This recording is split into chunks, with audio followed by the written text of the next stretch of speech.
சினிமேட்டிக்காக இருக்கும் அது சொன்னால். ஆனால் அவர் அப்படி தான் சொன்னார். எனக்கு தெரியாது மணியை, ஆனால் வந்து மணி வந்து இந்த சொசைட்டிக்கு ஏதோ ஒன்று வந்து ஏதோ ஒரு ரைட்டராக ஏதோ ஒன்று பண்ணிட்டு போயிருக்கிறாருல, அதுக்கு ஏதாவது ஒன்று பண்ணணும். நாங்களாம் படிக்க கூட மாட்டோம் இத்தனைக்கும், ஆனால் அவங்கள தான் நிற்கிறாங்க எல்லா காலத்துக்கும். அதுக்கு ஏதோ ஒரு வேல்யூ இருக்குப்பா, நான் பண்ணுறேன் அப்படின்ற மாதிரி ஒருத்தர் சொன்னார். திரைப்படங்களை பற்றி பேசும்போது ஃபெலினியில் ஆரம்பித்து பத்மராஜனில் கொண்டு வந்து எப்படி அவர் சேர்க்கிறார் என்பதே ஆச்சரியமாக இருக்கும். பிறகு புதுமைப்பித்தன் அவருக்கு ரொம்ப ஆதர்ஷம். ஜெயகாந்தன் குறித்து ஜெயகாந்தனின் கருத்துக்கள் சிலவற்றில் அவருக்கு உடன்பாடு இல்லை என்றாலும் கூட என்னை ஜெயகாந்தன் குறித்து பேச சொல்லி சொல்லி கேட்டுக்கொண்டே இருப்பார். இத்தனை இலக்கியவாதிகள் இருந்தாலும் மணிக்கு பிரத்யேகமாக ஒரு குறிப்பிட்ட எழுத்தாளர் மீது ஒரு பெரிய பிரேமை இருந்தது. அவர்தான் சுந்தர ராமசாமி. சார், பெண்கள்கிட்ட நண்பனாக இருக்கணும், பெண்கள்கிட்ட வந்து காதலனாக இருக்கலாம் சார், ஆனால் கணவனாக இருக்கக்கூடாது சார் அப்படின்னாரு. எனக்கு அவருடைய முன்கதையெல்லாம் தெரியாது.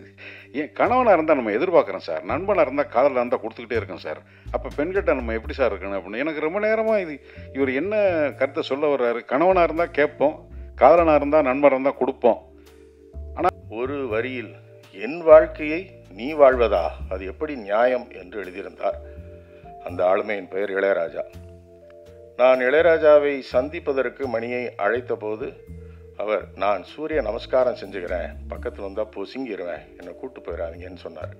எனக்கு அது ரொம்ப பிடிச்சிது.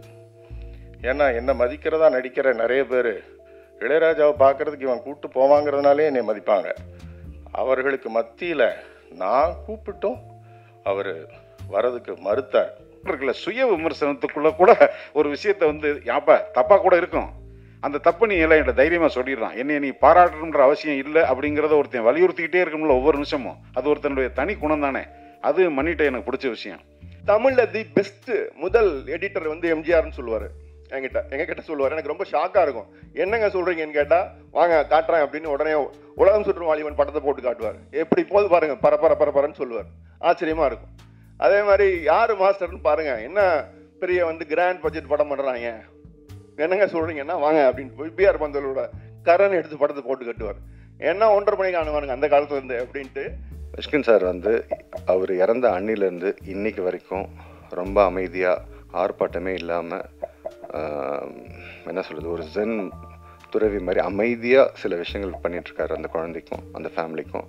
அவருக்கு மணியட்டா சார்பில் என்னோட நன்றி.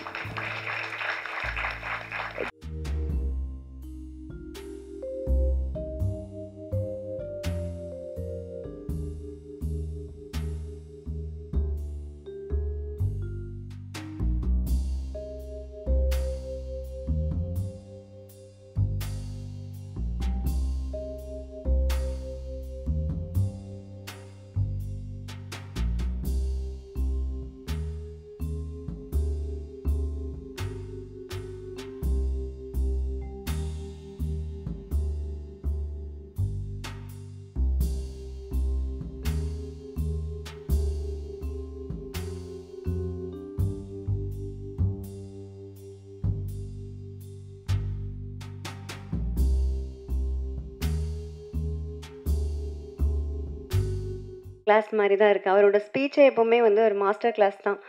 அவரை எல்லாருக்குமே தெரியும். அவர் வந்து ஃபிலிம் ஃபெஸ்டிவலில் பார்த்தீங்கன்னா ஒரு இளம் தலைமுறை சினிமா ஆர்வத்தில் இருக்கிற பல இளைஞர்களோடு தான் சேர்ந்து உட்காந்துருப்பார். எனக்கு மணி சார் எப்படின்னா, முதல்ல அவரோட எழுத்து மூலமாக தான் வந்து எனக்கு அவர் அறிமுகம். பல வருஷங்களுக்கு முன்னாடி நான் அப்போ வந்து இலக்கியத்துலேயும் கிடையாது, ஒரு சோஷியல் மீடியா எதுலேயுமே கிடையாது, ஒரு சாதாரண வாசகர்.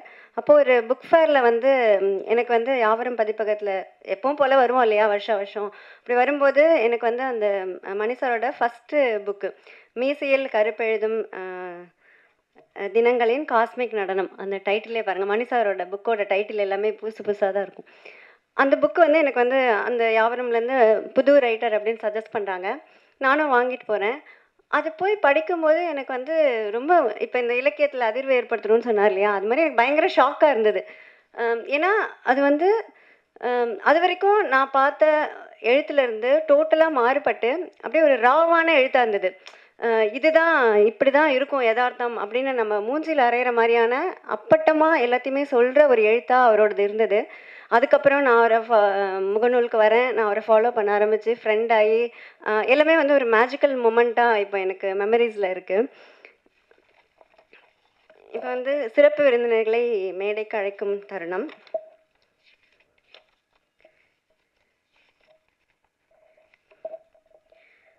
முதல்ல வந்து புக்கு அவரோட ஜித்துமா சிறுகதை தொகுப்பு வெளியிட போகிறோம். அந்த புத்தகத்தை வெளியிட வந்திருக்கும் எழுத்தாளர், ஸ்க்ரீன் ரைட்டர், பாடலாசிரியர் என பன்முகத்தன்மை கொண்ட திரு சுகா அவர்களை மேடைக்கு அழைக்கிறேன்.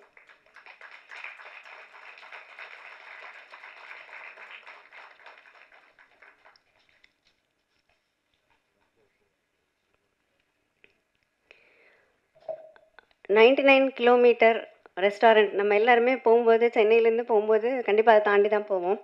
அந்த உணவு விடுதியில் சமீபத்தில் ஒரு கண்டெய்னர் புக் ஷாப்பை திறந்து வச்சிருக்கிற டிஸ்கவரி பப்ளிகேஷன் உரிமையாளர் திரு வேடியப்பன் அவர்களை அழைக்கிறேன். அவர் வந்து இது மாதிரி பல புதுமையான முயற்சிகளை இலக்கியத்துக்காக முன்னெடுக்கிறவர். இந்த ஜித்துமாவையும் அவர் தான் வந்து தன்னோட டிஸ்கவரி பப்ளிகேஷன்ஸ் மூலமாக பதிப்பிச்சிருக்காரு. அவருக்கு நன்றி. எழுத்தாளர், சினிமா கட்டுரையாளர், சின்னத்திரை எழுத்தாளர் என பல தளங்களில் பயணிக்கிற தீபா அவர்களை மேடை கழிக்கிறேன்.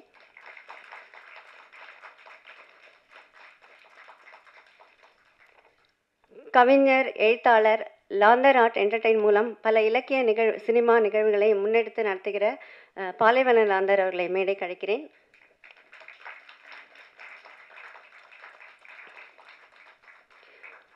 கவிஞர், எழுத்தாளர், கட்டுரையாளர் என தொடர்ந்து இலக்கிய உலகில் இயங்கிக் கொண்டிருக்கும் கவிதைக்காரன் இளங்கோ அவர்களை மேடைக்கு அழைக்கிறேன்.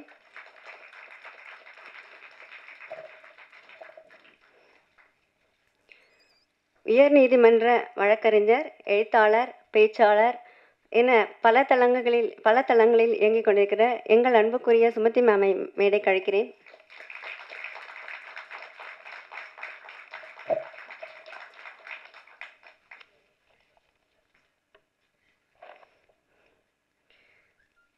இப்போது வரவேற்புரை.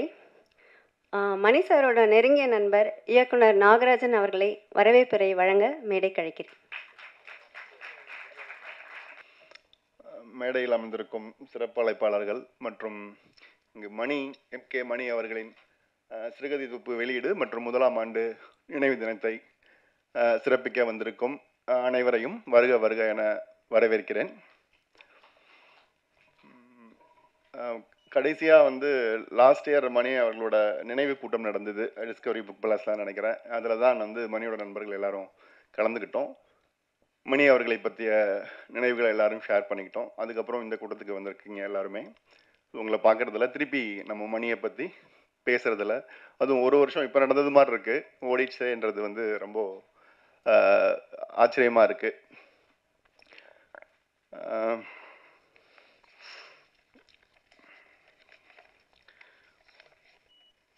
மணி, எம்கே மணி சினிமா ஆளுமை, இலக்கிய எழுத்தாளர் இப்படின்னு அவருக்கு ஒரு பன்முகை தன்மை இருக்குது. ஸோ ஆக்சுவலாக இந்த வரவேற்புரை வந்து ஆனந்த் குமரேசன் அவர்கள் வழங்க வேண்டியது. அவருக்கு ஒரு சின்ன மெடிக்கல் எமர்ஜென்சினால முரளி என்னை வந்து இதை நீங்கள் வழங்குங்க அப்படின்ட்டு திடீர்னு அந்த இதை கொடுத்துட்டாரு. ஸோ அதனால் ஏதாவது முன்ன பின்ன இருந்தால் நண்பர்கள் எதுவும் தவறாக எடுத்துக்காதீங்க. ஸோ அதனால் நான் அந்த வரவேற்புரைக்கு எதுவும் ப்ரிப்பேர் ஆகலை. ஸோ வந்திருக்கவங்களை வரவேற்றுட்டு எம்கே மணி அவர்களை பற்றி ஒரு வார்த்தைகள் பேசிட்டு என்னுடைய உரையை முடிச்சுக்கலாம்னு நினைக்கிறேன். எம்கே மணி அவரை பற்றி சொல்லணும்னா அவரை பற்றின ஒரு சித்திரமாக சொல்லலான்னு எனக்கு தோணுது. என்னென்னா அவருடைய பதின் பருவம் ஃபஸ்ட்டு 5 வருஷத்தை விட்டுருங்க, அடுத்த 5 வருஷத்துலேருந்து ஒரு 15 வருஷம் வரைக்கும், பாலிய பருவம்னு நம்ம சொல்லலாம். அப்படி வந்து அவர் கூட ஒரு 10 ஆண்டு காலம் நான் ட்ராவல் பண்ணியிருக்கேன், 2005லிருந்து 15 வரைக்கும். அதில் அவர் கூட ட்ராவல் பண்ணதில் நிறைய நினைவுகள் இருக்குது. அவர் நிறைய விஷயங்களை ஷேர் பண்ணியிருக்காரு. சினிமாவா, இலக்கியமா, அவர் சார்ந்து இயங்கக்கூடிய ஆட்களா அப்படின்னு நிறைய விஷயங்கள் இருக்குது. அதில் ஒரு சில விஷயங்களை நான் சொல்லலாம்னு நினைக்கிறேன். இப்போ நான் ஸ்டார்ட் பண்ணது போல் அவருடைய பாலிய பருவம் முதல் 10 ஆண்டு. ஆக்சுவலாக அவர் வந்து அண்ணா நகர் டிவி சித்திரத்தோட ஆள். அவர் கேரளாவிலேருந்து வந்து சென்னையில் செட்டிலான ஒரு மலையாளி குடும்பத்தில் பிறந்தார், 4 பசங்களோட. அவர் மூத்த பையன். எப்போவுமே கடைசி ஆள் தான் குடும்பத்தில் விளங்க மாட்டேன்னு சொல்லுவாங்க. என்ன மாதிரி நான்லாம் என் ஃபேமிலியில் கடைசி. ஆனால் அவர் ஃபர்ஸ்ட் ஆள். அவருக்கு கீழே 3 தம்பிகள். அப்படி இருக்கும்போது அவர் வந்து ஒரு 10th ட்ராப்ட் அவுட் ஆன ஸ்டூடெண்ட்டு தான். ஸோ சின்ன வயசுலேயே அவர் வந்து துணுக்குகள் படிக்கிறது, தினமலர், இந்த மாதிரியான விஷயங்களை படிச்சுட்டு எழுதுறது, சினிமா பார்க்குறது, இதுதான் அவருடைய லைஃப்பில் இருந்ததுன்னு என்கிட்ட ஷேர் பண்ணியிருக்காரு. அடுத்து 3 தம்பிகள். அப்பா அம்மஞ்சக்கரையில் வந்து ஒரு ஹோட்டல் வச்சு 3 தம்பிகள், அப்பா 4 தம்பிகள், சாரி, அப்பா ஹோட்டல் வச்சு நடத்திட்டு இருந்தார். ஸோ 10th ட்ராப் அவுட்னால அதுக்கு மேலே அவருக்கு படிக்க விருப்பம் இல்லை, படிப்பில் அவருக்கு பெரிய நாட்டம் இல்லை.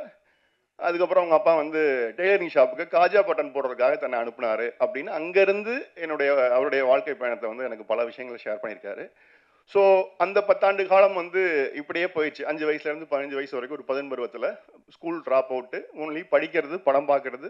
அமிர்தகரை சுற்றி இருக்கிற முரளிகிருஷ்ணா தேட்டரு, மோச்சம் தேட்டரு, ஓட்டேரியில் மேகலா தேட்டரு, இப்படின்னு இங்கிலீஷ் படங்களையும் மலையாள படங்களையும் தேடி தேடி பார்க்கக்கூடிய ஒரு ஆள் சின்ன வயசுலேயே. அங்கேருந்து தான் அவருடைய சினிமா மீதான காதல், எழுத்து மீதான காதல் தொடங்குச்சுன்னு நான் நம்புகிறேன். அதுக்கப்புறமேட்டு வந்து ஒரு 15லேருந்து அடுத்த 25 ஆண்டுகள் அப்படி பார்த்தீங்கன்னா அவங்க அப்பா சின்ன வயசுலேயே இருந்துட்டு குடும்ப பொறுப்பை அவர்கிட்ட பார்த்துக்க வேண்டிய ஒரு சூழலுக்கு ஆட்பட்டார். பாக்கி 4 தம்பிகள் படிச்சுட்டு இருந்தாங்க.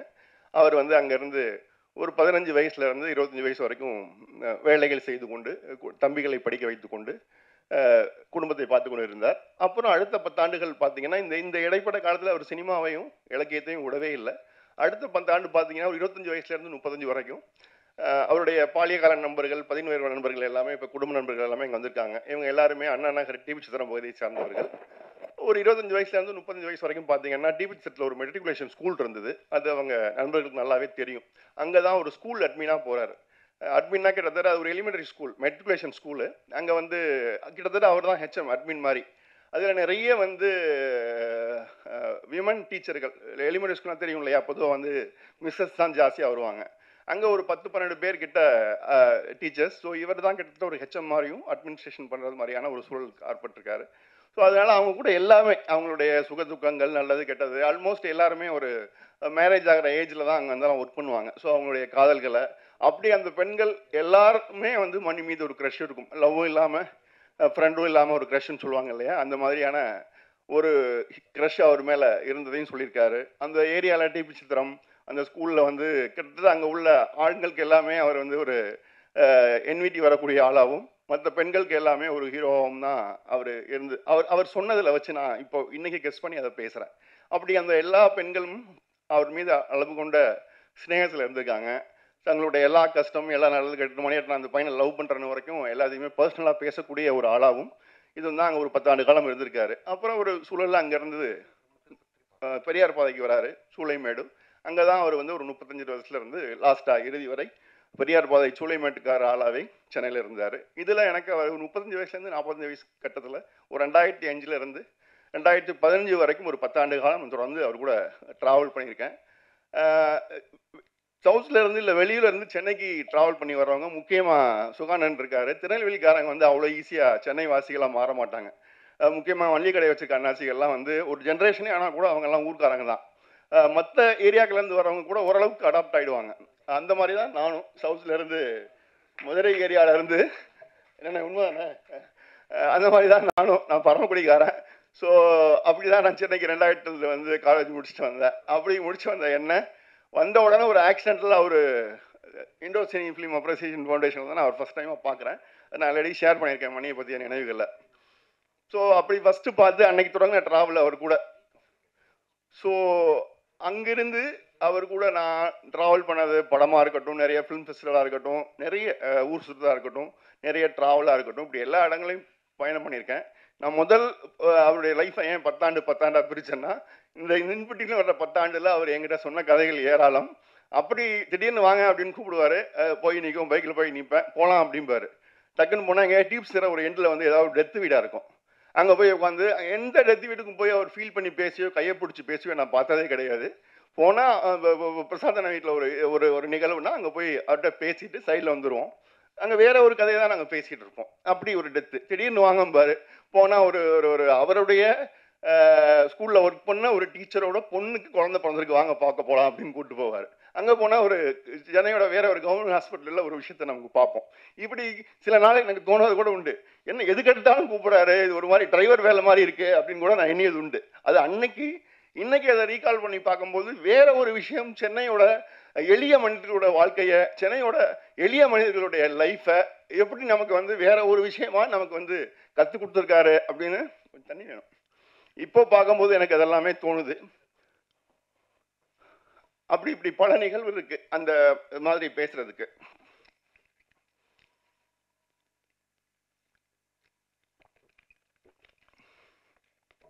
ஏதாவது கல்யாணம் மட்டும்தான் முன்னாடியே தகவல் வரும், மற்ற மாதிரி இந்த மாதிரி நிகழ்ச்சிகளுக்கு எப்பவுமே தகவல் வாங்கன்னு மட்டும் தான் சொல்லுவார்.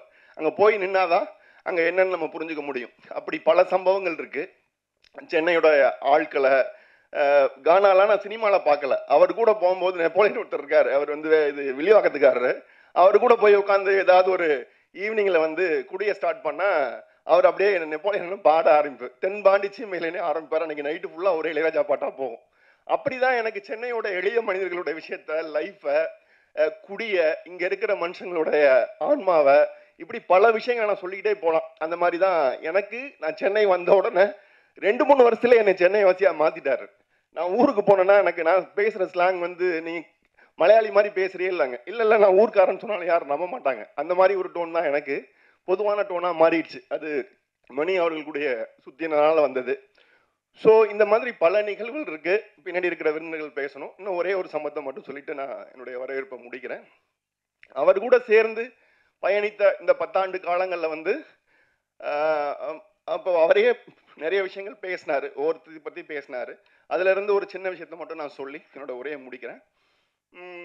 எவ்வளவோ சினிமாக்கள், அதாவது 2004 தொடங்கின எங்களுடைய ஃபெஸ்டிவல் பயணம் 2015 வரைக்கும் நான் தனியாக சினிமா பண்ண முயற்சி எடுக்க தொடங்கின டைம் வரைக்குமான விஷயமா அவர் கூட தான் ஒரு 10 வருஷம் நான் ட்ராவல் பண்ணியிருக்கேன் எல்லா தருணங்களையும். அப்போ ஒவ்வொரு ஃபெஸ்டிவலையும் நாங்கள் மிஸ் பண்ண மாட்டோம். எந்த ஃபெஸ்டிவலுக்கு போனாலும் ஒரு படம் தாங்க நமக்கு கிளிம்ஸ் கிடைக்கும். உடனே அந்த டேரக்டர் படத்தை மொத்தமாக லிஸ்ட் எடுத்து வாங்கி எப்படியாவது தேடி பிடிச்சி ரெட்ரோஸ்பெக்டிவ் மாதிரி அவர் ரூமில் எல்லா நண்பர்களும் போட்டு காட்டுவார், அதை பற்றி பேசுவார். எங்கேயுமே அவர் ஒரு கிளாஸ் எடுக்கிறதோ இது அதை பாருங்க நாகராஜ், இதை கவனிங்க நாகராஜன் எதுவுமே சொன்னது கிடையாது. ஒரு டிஸ்கஷன் ஜென்ரலாக அதை பார்த்தது மட்டும்தான் இருக்கும். அப்படிதான் ஒரு நாள் வந்து இண்டோசினி அப்ரோவேஷன் ஃபவுண்டேஷனில் வந்து லாஸ்ட் டேங்கோ இன் பாரிஸ் பார்த்தோம். பிராண்டோட படம் பெர்னாடோ பெட்டிலிச்சி பண்ணது. எனக்கு அந்த படத்தை பார்த்து கொஞ்சம் ஷாக்காக இருந்தது. ஆனால் அந்த படத்தை ஃபர்ஸ்ட் டைம் அவர் பார்த்துட்டு ஒரு பாயிலிங் மனநிலையிலே சுற்றிட்டு இருந்தார் ஒரு 2-3 நாளாக. இமீடியட்டாக பெர்டுலிச்சியோட மற்ற படங்களான சீலிங் பியூட்டி, ஸ்கெல்ட்ரிங் சை, இந்த மாதிரியான படங்கள் எல்லாம் உடனே தேடி பிடிச்சி பர்மா பஜாரில் வாங்கி பார்த்தோம். எல்லாருமே ரூமில் பார்த்தோம். அவருக்காக. நமக்கு அந்த படத்தோட சாராம்சம் என்னன்னே இப்போ புரியாது. அது ஒரு சிறுகதை வாசிக்கிறது மாதிரி தான், நேரடியாக கதை இருக்காது. நம்ம தான் அதில் பல லேயர்ஸை வந்து புரிஞ்சுக்கணும். பார்த்தாரு. லாஸ்ட் டேங்கோ இன் பாரிஸ் மட்டும் மணி அவர்களோட ரூமில் வந்து ஒரு 100 வாட்டிக்கு மேலே ஓடி இருக்கும். இது ஒரு எக்ஸ்ட்ரீம். இன்னொரு எக்ஸ்ட்ரீம் பார்த்தீங்கன்னா ஜோர்பா த கிரேக்னு ஒரு படம் இருக்குது. அது பழைய பிளாக் அண்ட் ஒயிட் படம், ஆந்தனி குயின் நடிச்சிருப்பாரு.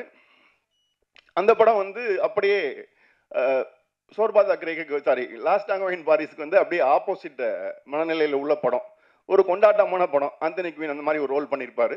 வாழ்க்கையில் எது நடந்தாலும் எதுக்கும் சளைக்காம லெட்ஸ் டான்ஸ் ஆடக்கூடிய ஒரு படம். அந்த மாதிரி ஒரு கொண்டாட்டமான படம்.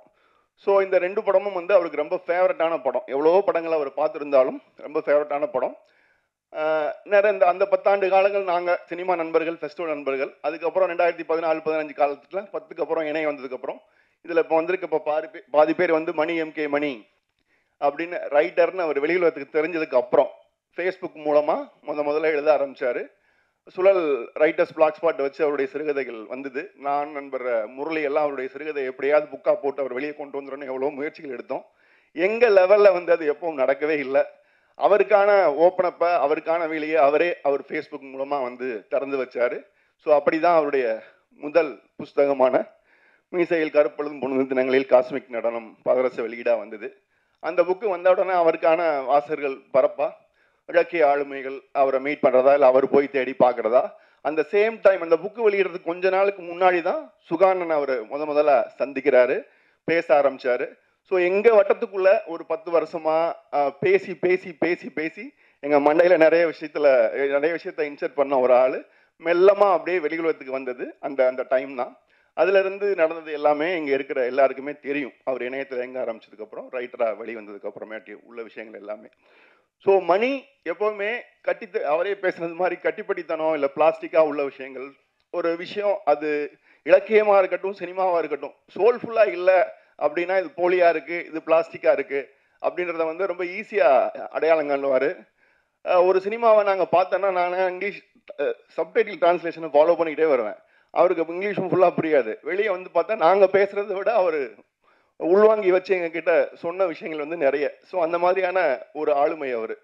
ஸோ அவருக்கு எப்போவுமே வந்து ரூல்ஸு பண்ணுறது பிடிக்காது, கட்டிப்படித்தனம் பிடிக்காது. ஒரு ஆர்ட்டை, ஒரு சினிமாவை, ஒரு கலையை, அதனுடைய உன்னதம் என்ன அப்படின்றத ஈஸியாக கண்டுபிடிக்கக்கூடிய ஆள்.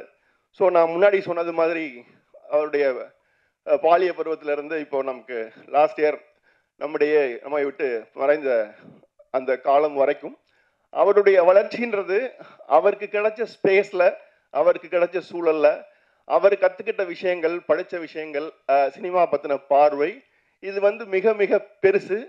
சினிமா பற்றின அறிவா, அதாவது கண்டெம்பரரி சினிமாவிலேருந்து ஓல்டு கிளாசிக் வரைக்கும். ஓல்டு கிளாசிக்னா தமிழில் மட்டும் இல்லை.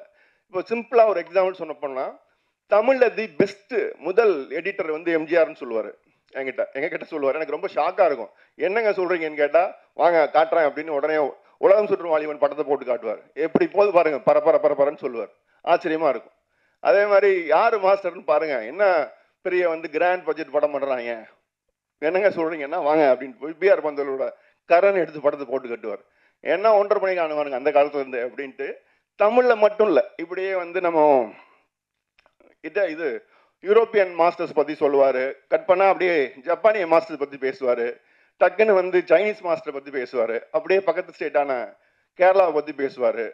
பரதன் பற்றி, பத்மராஜன் பற்றி, லோகியை பற்றி அப்படியே பேசுவார்.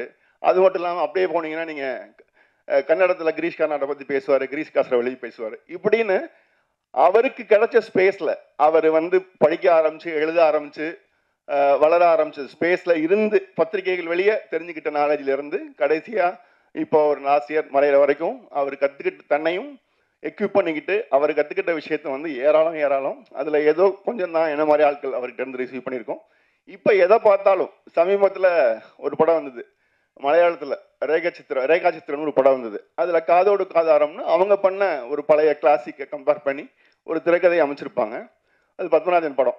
அந்த படம் உட்பட அது அவர் வீட்டில் தான் நான் பார்த்தேன். ஒரு லேட் நைட்டில், அப்போ வடபழனியில் வந்து ஒரு இந்த ஸ்டோர் இருக்கும், அங்கே போய் வாங்கி வந்து அந்த படத்தை போட்டார். அந்த படம் பார்த்தோன்னே எனக்கு மணிகண்டனோட ஞாபகம் தான் வருது, மணிபாஸோட ஞாபகம் தான் வருது. அப்போ பார்த்துக்கிட்டு இருந்தோம். அது வந்து படமாக மட்டும்தான் தெரிஞ்சுது. இன்னைக்கு அதை கம்பேர் பண்ணி அதை இன்ட்ரூட் பண்ணி ஒரு படம் பண்ணியிருக்கான் பாருங்க, எப்படி இருக்குன்னு நம்ம வந்து ஆச்சரியப்பட வேண்டியது இருக்குது. ஸோ இந்த மாதிரி மணியோட நினைவுகளை நான் வந்து சொல்லிக்கிட்டே போகலாம், ஆளுமைகளை சொல்லிக்கிட்டே போகலாம். இப்படி நான் எதை பார்த்தாலும், என்ன செஞ்சாலும், என்ன தொட்டாலும் ஏதோ ஒரு விதத்தில் வந்து மணி அதில் இருக்கிறார்.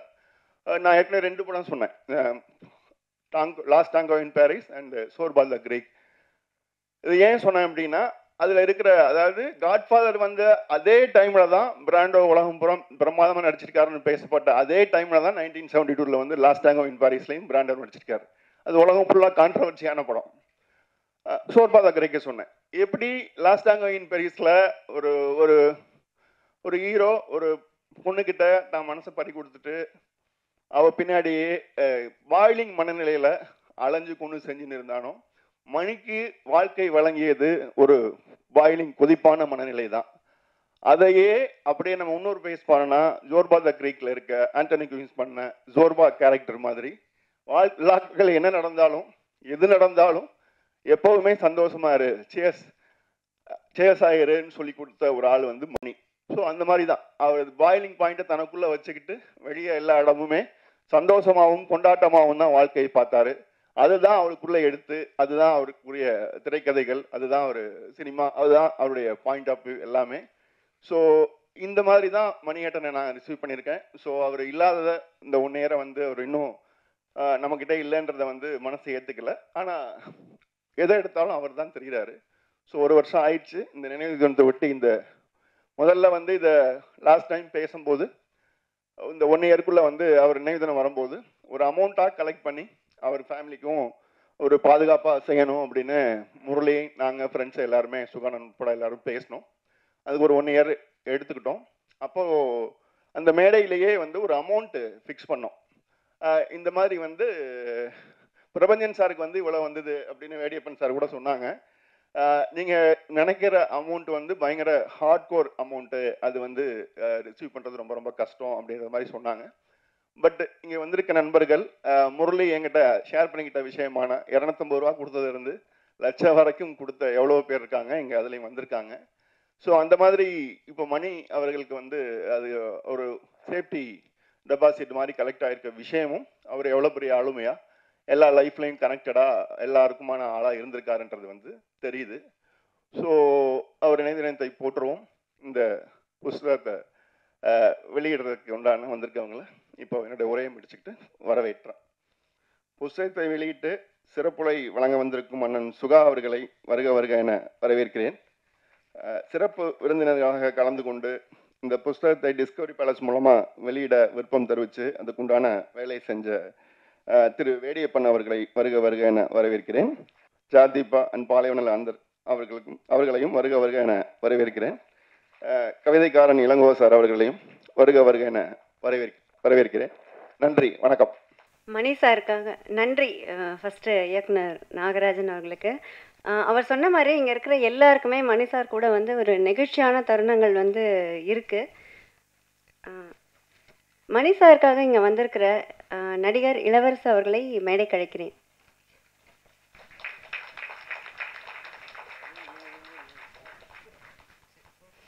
மணி சார் வந்து எந்த படம் ரிலீஸ் ஆகும்போதும் மணி சார் வந்து அதை பற்றி என்ன எழுதியிருப்பார் அப்படின்ட்டு அவரோட விமர்சனத்துக்காக வந்து நான் ரொம்ப வெயிட் பண்ணுவேன். ஏன்னா நம்ம யாருமே எதிர்பார்க்காத ஒரு கோணத்துலேருந்து வந்து அவர் அந்த படத்தை பற்றி எழுதியிருப்பார். அதை பார்த்ததுக்கப்புறம் ஐயோ நம்ம இப்படிலாம் இந்த படத்தை பார்க்கலேன்னு தோணும், திரும்பியும் போய் பார்ப்போம். அப்படி தான் அவர் பத்மராஜன் திரைக்கதைகள் எழுதிட்டு இருக்கும்போது அவர் சொன்ன ஒவ்வொரு வாரம் எழுதும்போதும் ஒவ்வொரு தரையும் ஓடி போய் அவர் சொல்கிற படத்தெல்லாம் போய் பார்த்துட்டு இருந்தேன். பார்த்துட்டு ஒரு நாள் அவர்கிட்ட பேசும்போது அவர் சொன்னது, என்னை வந்து சுகா தான் வந்து என்னை வந்து இந்த புக்கை வந்து எழுத வச்சது வந்து அவர் தான். என்னை வந்து எனக்கு விடாமல் என்னை வந்து பண்ணுன்னு சொல்லி என்னை எழுத வச்சது வந்து சுகா சார் தான் சொன்னார். இன்றைக்கி அந்த சுகா வந்து வந்திருக்காரு. மணி சாரோட சிறுகதை தொகுப்பு ஜித்தும்மா அதை வெளியிட வந்திருக்காரு. ஜித்தும்மா அந்த பேரே வந்து நீங்கள் அவரை ஃபாலோ பண்ணிங்கன்னா தெரியும். அவர் வந்து அரசியல் வந்து ஒரு அரசியல் சுச்சுவேஷன் ஏதாவது வந்து ஒரு நையாண்டி செய்யும் போதும் இல்லை ஒரு சினிமாவில் யாரையாவது ஒரு விதமாக திட்டணும் போதும் ஒரு கிண்டலாக வந்து அவர் அந்த ஜித்துமாங்கிறத யூஸ் பண்ணுவார். அது அவரை ரெகுலராக ஃபாலோ பண்ணவங்களுக்கு வந்து அவர் அந்தந்த சமயத்தில் அவர் யாரெல்லாம் சொல்கிறாருங்கிறது கண்டிப்பாக நமக்கு வந்து தெரிஞ்சிடும். அது அந்தளவுக்கு தான் அவர் வந்து அது ஒரு விதமாக அவர் வந்து வெளிப்படுத்துவார். இன்றைக்கி வந்து அவரோட சிறுகதை தொகுப்புக்கு பேரே வந்து ஜித்துமான்னு அதனாலேயே வச்சுட்டோம். இப்போது வந்து புத்தக வெளியீட்டு விழா திரு சுகா அவர்களை புத்தகம் வெளியிட அழைக்கிறேன்.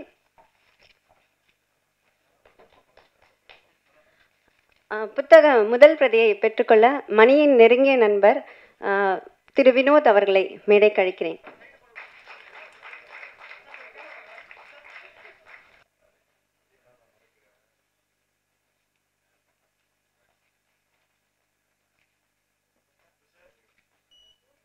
இப்போது சிறப்பு உரைகளுக்கான நேரம். முதல்ல புத்தகத்தை வெளியிட்ட திரு சுகா அவர்களை மேடை கழிக்கிறேன். இப்படி மூஞ்சிக்கு நேர இவ்வளோ லைட்ஸ் நீங்கள் போடுவீங்கன்னு தெரிஞ்சிருந்ததுன்னா மணிக்கு ரொம்ப பிடிச்ச மிஷ்கின் மாதிரி நான் கருப்பு கண்ணாடி போட்டு வந்திருப்பேன். ஏன்னா பார்வையாளனை பார்த்து தான் மேடை பேசுபவன் பேச வேண்டும். அந்த இன்டராக்ஷன் வேணும். தமிழகத்தின் தலை சிறந்த பேச்சாளரின் மகன் என்கிற உரிமையிலும் தகுதியிலும் நான் இதை சொல்கிறேன். கேட்டதுக்கு சகோதரர் சொன்னார், இங்கே நடக்கிற சினிமா ஃபங்க்ஷன்லாம் அப்படி தான் சார் நடக்கும் அப்படின்னு சொன்னாங்க. இதே இடத்துல சினிமா ஃபங்க்ஷன்லேயும் நான் வந்து பேசியிருக்கேன். இது சினிமா ஃபங்க்ஷன் இல்லை. அதனால தான் நான் இதை இங்கே சுட்டி காட்டுறேன். என்னென்னா இதில் ரெண்டு தவறு நேர்ந்தது. ஒன்று, மரியாதைக்குரிய திரு இளவரசு அண்ணாச்சி வந்து உட்காந்து ரொம்ப நேரம் கழிச்சா நான் அவரை பார்த்தேன். இல்லைன்னா முதலே கோவப்பட்டு திட்டியிருப்பேன் அவரை. அதே மாதிரி எழுத்தாளர் அகர முதல்வன் எங்கே இருக்கான்னு தெரியல. அவன் என் கண்ணில் பட்டான்னா பார்த்து நல்ல திட்டலாம் அவனெல்லாம். அதுக்கும் வாய்ப்பு இல்லை. மணியை பற்றிய நிகழ்ச்சியில் இப்படியெல்லாம் பேசுகிறதான் அவர் விரும்புவாருங்கிறது எனக்கு ரொம்ப நல்லா தெரியும். ஒரு எளிய தமிழ் எழுத்தாளன் அவன் மறைந்து ஓராண்டு காலம் கழித்தும் இப்படி நினைவு கூறப்படுவது ரொம்ப மகிழ்ச்சியாக இருக்குது. இது நம்ம தமிழ் சூழலில் நடக்கிறது ரொம்ப அபூர்வம். மணி அவ்வளவு மனிதர்களை சம்பாதித்து வைத்திருந்தார். ஒரு எழுத்தாளனின் முதல் புத்தகத்தை வெளியிடும் தகுதியும் அவன் காலமான பிறகு அவனுடைய கடைசி புத்தகத்தை வெளியிடும் தகுதியும் அந்த வாய்ப்பும் எனக்கு வாய்த்ததை நான் மகிழ்ச்சியாக எடுத்துக்கொள்வதா வருத்தமாக எடுத்துக்கொள்வதா என்று எனக்கு தெரியவில்லை. இந்த நிகழ்ச்சிக்கு வரும் வரைக்கும் நான் ஒரு சகஜமான சாதாரணமான மனநிலையில்தான் இருந்தேன். ஆனால் தொடர்ந்து மணியின் குரல், மணியின் பல்வேறு காலகட்டத்தில் எடுக்கப்பட்ட வெகு அழகான இயல்பான புகைப்படங்கள், அவற்றை எல்லாம் பார்த்த பிறகு ஒரு மாதிரி நான் சமன் குலைந்து போனேன். அதுவும் குறிப்பிட்ட ஒரு சிகப்பு நிறத்தில் ஒரு டிஷர்ட் வட்ட கழுத்தில் போட்டிருந்தார். எனக்கு அப்படியே யாழனை பார்க்குற மாதிரியே இருந்தது அந்த குறிப்பிட்ட புகைப்படம். அது என்னை ரொம்ப தொந்தரவு செஞ்சுது. மணி இப்போ பேசும்போது சொன்னாங்க, மணியினுடைய முதல் புத்தகத்தை கொண்டு வரதுக்கு நான் தான் ரொம்ப தூண்டினேன் அப்படின்னு. அது உண்மைதான். எனக்கு என்னென்னா அது ரொம்ப ஆச்சரியமாக இருந்தது. துவக்கத்தில் அவர் என்னைய சார்னு கூப்பிட்டுக்கிட்டு இருந்தார். என்னோட வயதில் பெரியவர், அறிவில் அனுபவத்துலலாம் ரொம்ப பெரியவர். ரொம்ப சிரமப்பட்டு தான் அந்த சாரை தூக்க வேண்டி இருந்தது. என்னைய சுகான்னு கூப்பிட வைக்கிறதுக்கு நான் ரொம்ப போராடினேன் அவர்கிட்ட. அதுக்கப்புறமா அவர் எழுத்தெல்லாம் படிச்சிருக்கேன், உங்கள் புத்தகங்கள் என்ன வந்திருக்கு அப்படின்னு கேட்டதுக்கு அவர் ஒரு புத்தகமே வரலன்னு சொன்னார். எனக்கு ரொம்ப வியப்பாக இருந்தது. ஏன்னா நான் அவர்கிட்ட பேசின வகையில் அவர் அளவுக்கு இலக்கியம் குறித்து என் கூட அப்படி பேசின நண்பர்கள் வெகு குறைவு. எனக்கு ரொம்ப ஆச்சரியமாக, இன்னுமா உங்கள் புத்தகம் எதுவுமே வரலை, நீங்கள் நிறைய எழுதியிருக்கீங்க தானே? நானே எழுதியிருக்கேன் அப்படின்னு சொன்னார். கேவலம் எனக்கே 4 புத்தகம் வந்திருக்கு மணி அப்படிங்கிற வார்த்தையை நான் சொன்னேன். ஆனால் அவருக்கு என் எழுத்து குறித்து ரொம்ப உயர்ந்த அபிப்பிராயம் உண்டு. ஆனால் நான் மனதிலிருந்து வந்த வார்த்தைகள் அதை நான் சொன்னேன். சொல்லி அதுக்கப்புறம் அந்த முதல் புத்தகம் கொண்டு வரதுக்கு நிறைய நண்பர்கள் அவருக்கு உதவி செஞ்சாங்க. அந்த முதல் புத்தகத்தை வெளியிட்டு நான் பேசினேன். முதல் புத்தகத்தில் இருந்து இதோ இந்த புத்தக வெளியீட்டு விழா வரைக்கும் என்னோடு கலந்து கொண்ட மரியாதைக்குரிய எங்கள் மூத்த சகோதரர் திரு இளவரசு அவர்கள். நான் ரொம்ப வேடிக்கையாகவே மணிக்கிட்ட சொல்லுவேன், மணி முதல்ல புஸ்தகத்து பேர் எழுதுகிறாரோ இல்லையோ எங்கள் பேர் எழுதிடுவார். சாலிகிராமத்துலேருந்து ரெட்டை நாணயமாக நாங்கள் 2 பேரும் நாணயம் கொண்டு போய் வாசிச்சுட்டு வந்துடுவோம் அப்படின்னு வேடிக்கையாக சொல்லுவேன். இன்றைக்கு இந்த நிகழ்ச்சிக்கு என்னால் வரக்கூடிய சூழலே எனக்கு அமையலை. இந்த நிகழ்ச்சி ஏற்பாடு செய்யப்பட்ட நேரத்திலிருந்தே தம்பி முரளி என்கிட்ட கேட்டுக்கிட்டே இருந்தான். அதுக்கப்புறம் என்னால் அவங்ககிட்ட இணக்கமான பதில் சொல்ல முடியாத ஒரு சூழலில் நான் இருந்தேன். ஆனால் இந்த விழாவுக்கு என்னை இழுத்து வந்தது 2 குரல் செய்திகள். அந்த 2 நீண்ட குரல் செய்திகளை எனக்கு அனுப்புனது சகோதரி மனோன்மணி, மணியின் மனைவி. அதில் அவங்க ரொம்ப எமோஷனலாக நிறைய விஷயங்கள் சொல்லியிருந்தாங்க. ஒரு செய்தி என்னை ரொம்பவே தொந்தரவுக்குள்ளாக்கிருச்சு. அதாவது மணியினுடைய எல்லா புத்தக வெளியீட்டு விழாவிலையும் நான் கலந்துருக்கேன், நான் வெளியிட்டு பேசியிருக்கேன். ஏதோ ஒரு நிகழ்ச்சிக்கு நான் இப்போ ஊரில் இல்லைங்கிறத முதல்ல அவர்கிட்ட நான் சொல்லிட்டேன், என்னால் வரதுக்கு இயலை, அதனால் நீங்கள் பேர் போடாதீங்க, நான் ஊரில் இருக்க மாட்டேங்கிறத சொல்லியிருந்தேன். அவரும் பேர் போடலை. அவருக்கு பயங்கர வருத்தம். நான் தள்ளி வைக்கிறேன்னெல்லாம் சொன்னார். இல்லை வேண்டாம், நீங்கள் நிகழ்ச்சியை நடத்திடுங்க அப்படின்னு சொல்லியிருந்தேன். ஆனால் அன்றைக்கி நான் சென்னைக்கு திரும்பிட்டேன். திரும்பின உடனே நான் விழாவுக்கு போயிட்டேன். போன உடனே அவர் ரொம்ப உற்சாகமாகி அப்புறம் என்ன பேச சொன்னார். நான் பேசினேன். இது எனக்கு நினைவில் இருக்குது. சகோதரி மனோன்மணி அந்த குரல் செய்தியில் சொல்கிறாங்க, அவங்க அன்றைக்கி அந்த நிகழ்ச்சிக்கு வரலை போல். ஒரு 10 ஃபோன் பண்ணாராம் அவங்களுக்கு. நீ வந்துரு, சுகா வந்துட்டார், அவர் பேச்சை நீ கேட்கணும், நீ வந்துருன்னு ஒரு 10 ஃபோன் எனக்கு பண்ணினார். நான் அடித்து பிடிச்சி நான் வந்தேன். நான் உள்ளே நுழையவும் நீங்கள் பேசுகிறதுக்கு, நீங்கள் மேடைக்கு வர்றதுக்கும் சரியாக இருந்தது. அன்றைக்கு இரவு உங்கள் பேச்சை என்ன சொல்ல சொல்லி கேட்டுக்கிட்டே இருந்தார். அப்படிங்கும்போது நீங்கள் வரணும் அப்படின்னு அவங்க சொன்னாங்க. அதுக்காகத்தான் நான் வந்தேன். அதுதான் உண்மை. மணி வந்து நான் பொதுவாக மேடையில் பேசும்போது மேடையில் இருக்கிற மணி முன்னாடி போய் உட்காந்துருவார். ஏன்னு நான் கேட்டிருக்கேன் அவர்கிட்ட. அதுக்கு அவர் சொன்ன, இல்லை இல்லை, நீங்கள் பேசுகிறத நான் பார்த்து அதை கேட்டு நான் ரசிக்கணும், அதுக்காக அப்படின்னு சொல்லுவார்.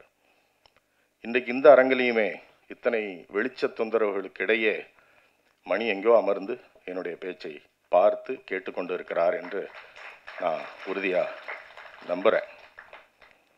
மணியினுடைய ஸ்பெஷாலிட்டி பற்றி நிறைய பேர் சொல்லியிருக்காங்க. நானுமே நிறைய அவரை பற்றி நான் எழுதியிருக்கேன். இந்த விழாவில் எனக்கு இருக்கிற இன்னொரு தனி பிரத்யேக ஒற்றுமை என்ன அப்படின்னா, மணியினுடைய முதல் புத்தக வெளியீட்டு விழா குறித்து நான் ஒரு கட்டுரை எழுதியிருந்தேன். அது அவருக்கு ரொம்ப பிடித்த கட்டுரை. அதை பற்றி பல இடங்களில் அவர் சொல்லிக்கிட்டே இருந்தார். அதனுடைய தலைப்பும் ஜித்துமா தான். அவருடைய கடைசி புத்தகத்துக்கு நான் அவருடைய முதல் புத்தக வெளியீட்டு விழா குறித்து எழுதின அந்த கட்டுரையின் தலைப்பே இங்கே வந்திருக்குங்கிறது எனக்கு ஒரு பர்சனலாக இன்னொரு கனெக்ஷன். மணி தன் உடம்பை கவனிக்கலைங்கிறது எல்லாருக்கும் தெரியும். ஆனால் காரணம் வந்து அவர் மனசுக்கு வயசே ஆகலை. ஒரு குதூகலமான சிறுவனை தான் நான் எப்பவுமே சந்திச்சிருக்கேன். மணிங்கிற என்னை விட வயதில் மூத்த ஒரு வயதான ஒரு அண்ணனை, மூத்த சகோதரரை நான் பார்த்ததே கிடையாது. அவர் ஒரு பள்ளி சிறுவனாக தான் எப்பவுமே இருந்தார். அவர் பேசுகிற பாஷைன்னு நான் சொல்கிறது மொழியை நான் சொல்லலை. அவர் பேசிக்கொண்டே இருக்கும்போது வேறு வேறு இடங்களுக்கு நகர்ந்து செல்லும் உரையாடல். திரைப்படங்களை பற்றி பேசும்போது ஃபெலினியில் ஆரம்பித்து பத்மராஜனில் கொண்டு வந்து எப்படி அவர் சேர்க்கிறார் என்பதே ஆச்சரியமாக இருக்கும். பிறகு புதுமைப்பித்தன் அவருக்கு ரொம்ப ஆதர்ஷம். ஜெயகாந்தன் குறித்து ஜெயகாந்தனின் கருத்துக்கள் சிலவற்றில் அவருக்கு உடன்பாடு இல்லை என்றாலும் கூட என்னை ஜெயகாந்தன் குறித்து பேச சொல்லி கேட்டுக்கொண்டே இருப்பார். இத்தனை இலக்கியவாதிகள் இருந்தாலும் மணிக்கு பிரத்யேகமாக ஒரு குறிப்பிட்ட எழுத்தாளர் மீது ஒரு பெரிய பிரேமை இருந்தது. அவர்தான் சுந்தர ராமசாமி. சுந்தர ராமசாமியினுடைய எழுத்துக்களை நான் படித்து ரசித்து வியந்து மதித்ததை விட மணி சொல்லி கேட்டு நான் ஏற்கனவே படித்த பிரசாதம் சிறுகதையாகட்டும், அவருடைய புளியமரத்தின் கதையாகட்டும், மணி சொல்லி கேட்கும்போது அது இன்னொரு டைமென்ஷனில் இருக்கும் ரொம்ப. அப்புறம் மணி என்னையும் கனெக்ட் பண்ணது எது அப்படின்னா, சந்தேகம் இல்லாமல் ஒரே ஒரு ஆளுமை தான். அது மணி நண்பர்கள் எல்லோருக்கும் தெரியும். அந்த ஆளுமை பற்றி அவர் எழுதிய ஒரு நீண்ட கவிதையில் ஒரு வரியில், என் வாழ்க்கையை நீ வாழ்வதா, அது எப்படி நியாயம் என்று எழுதியிருந்தார். அந்த ஆளுமையின் பெயர் இளையராஜா. நான் இளையராஜாவை சந்திப்பதற்கு மணியை அழைத்த போது அவர், நான் சூரிய நமஸ்காரம் செஞ்சுக்கிறேன், பக்கத்தில் வந்தால் பொசுங்கிடுவேன், என்னை கூப்பிட்டு போயிடாதீங்கன்னு சொன்னார். எனக்கு அது ரொம்ப பிடிச்சிது. ஏன்னா என்னை மதிக்கிறதா நடிக்கிற நிறைய பேர் இளையராஜாவை பார்க்குறதுக்கு இவன் கூப்பிட்டு போவாங்கிறதுனாலே என்னை மதிப்பாங்க. அவர்களுக்கு மத்தியில் நான் கூப்பிட்டும் அவர் வரதுக்கு மறுத்தார். இன்னொரு ஆளுமை, அவர் யாரை பார்த்து தன்னுடைய நீண்ட சிகை அலங்காரத்தை வைத்து கொண்டாரோ திரு கிருஷ்ணமூர்த்தி அவர்கள். அவரை சந்திக்கிறதுக்கும் நான் கூப்பிட்டேன். அவருக்கு நெருக்கமான நான் உங்ககிட்ட பழகிறேனே அது போதும் அப்படின்னு சொன்னார். இப்படி ஒரு வித்தியாசமான மனிதரை இழந்ததற்காக நான் தனிப்பட்ட முறையில் நிறைய வருத்தப்படுகிறேன். ஏனென்றால் மணியின் சொற்கள், மணியின் வார்த்தைகள், மணியின் குரலில் இந்த ஓராண்டு காலத்தில் இன்னும் என் காதுகளில் ஒலித்து கொண்டே இருக்கிறது. இதே சாலிகிராமத்து சாலையில் இளவரசன் எனக்கு தெரியும், மணிக்கணக்காக பேசியிருக்கிறோம். ஒவ்வொரு தேநீர் கடையாக மாறி மாறி மாறி மாறி வேறு உணவகத்துக்கு சென்று சாலையில் நின்று நள்ளிரவு வரை பேசி, இப்படித்தான் நான் கடைசியாக மணியை சந்தித்த போது வரைக்கும் இப்படித்தான் நடந்தது.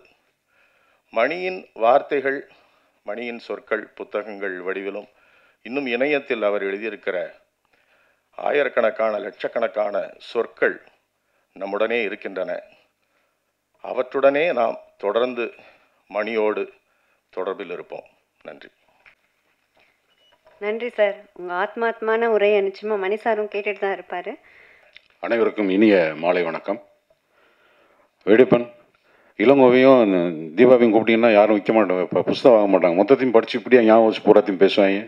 சரி பரவாயில்ல, எனக்கு அந்தளவுக்கு ஞாபகம் சக்தி இல்லை. நான் ரொம்ப நாளைக்கு முன்னாடி ஒரு கதாபாத்திரம் நடித்தேன், ஒரு தெலுங்கு படத்தோட ரீமேக். டைரக்டர் வந்து இளங்குமரன்னு, இப்போ தயாரிப்பாளர் பேர் ஏஎம் ரத்னம். படத்து பேர் ரொம்ப நேரமாக யோசிச்சு பார்க்குறேன், வரல. அதில் ஒரு காட்சி என்னென்னா, காலையில் ஆரம்பித்து சாயங்காலம் முடியும். நான் ஒரு தாபா கடை வச்சுருக்கிற ஓனர். அதில் கதாநாயகன் வந்து அங்கே உணவு இருந்து வர்றவர், சார் நாங்கள் மேலே போகணும், மேலே போய் நான் ஒருத்தருக்கு தகவல் சொல்லணும்னாரு. அந்த கதை காலகட்டம் வந்து மொபைல் ஃபோன்லாம் வராத காலகட்டம். மேலே போய் யாருக்கு நீங்கள் தகவல் சொல்ல போகிற, இன்றைக்கி சித்ரா பௌர்ணமி தானே, ஆமாம் அப்படின்னா நான் பேசுனேன் அப்படின்ட்டு ஒரு மேலே போவார். நானும் கூட போய் இந்த பையன் யாரை போய் பார்த்து பேச போகிறேன்னா போய் நின்று நிலா கிட்ட பேசுவான். என்ன அந்த காட்சியினுடைய சாராம்சம்னா, பஞ்சாப் மாநிலத்தில் இறந்து போன தங்களுடைய குடும்பத்தை சார்ந்தவர்களோ நண்பர்களோ யாராவது இறந்துட்டாங்க, அவங்களுக்கு ஏதாவது செய்தி சொல்லணும்னா வருஷம் சித்திரை பௌர்ணமி அன்னைக்கு அங்கே போய் நிலாட்ட சொன்னால் நிலா போய் அவங்களுக்கு சொல்கிறதா ஒரு ஐதீகம்.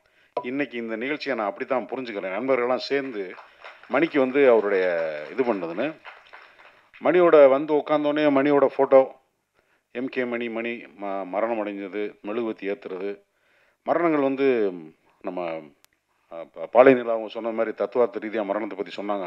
ஏன் மறந்து போடணும், அம்மாட்ட அந்த அம்மா நீ இடம் பார்த்து வச்சுக்கம்மா நான் திரும்பி வந்துடுறேன்றலாம் தத்துவார்த்த ரீதியாக சரி. ஆனால் சில மரணங்கள் அப்படியெல்லாம் ஈஸியாக எடுத்துக்கிற முடியாது. இப்போது என் ஜெனரேஷனை சார்ந்த நிறைய பேர் டிக்கெட் வாங்கிட்டு போயிட்டே இருக்காங்க. சிலர் அவங்களே வாலண்டியராக போய் ரிசர்வ் பண்ணி போகிறாங்க, சிலருக்கு அங்கேருந்து டிக்கெட் வருது. மணிசாரை பொறுத்த மட்டும் கிட்னி ரெண்டும் ஃபெயிலியர் அளவுக்கு ஒரு மனுஷன் தன்னை பற்றி கவலைப்படாமல் இருப்பாங்க. அது நாகராஜ் சொன்னார்ல, பாயிலிங் கரெக்டான வார்த்தை நீங்கள் சொன்னது. நாகராஜ் சொன்னது, அவர் எப்போவுமே ஒரு கொந்தளிப்பு மனநிலையே இருப்பார். எனக்கு முதல்ல வந்து நான் மணிசாரோட நம்பரை சேவ் பண்ணது எம்கே மணிசார் சுகா அப்படி தான் போட்டு வச்சுருப்பேன். ஏன்னா சுகா தான் ஒரு நாள் ஃபோரம் மாலில் வந்து நான் இருக்கும்போது நான் ஒரு முக்கியமான ஒரு நபரை அறிமுகப்படுத்தினேன். நீ ஃப்ரீயாக இருந்தால் வாயானார்.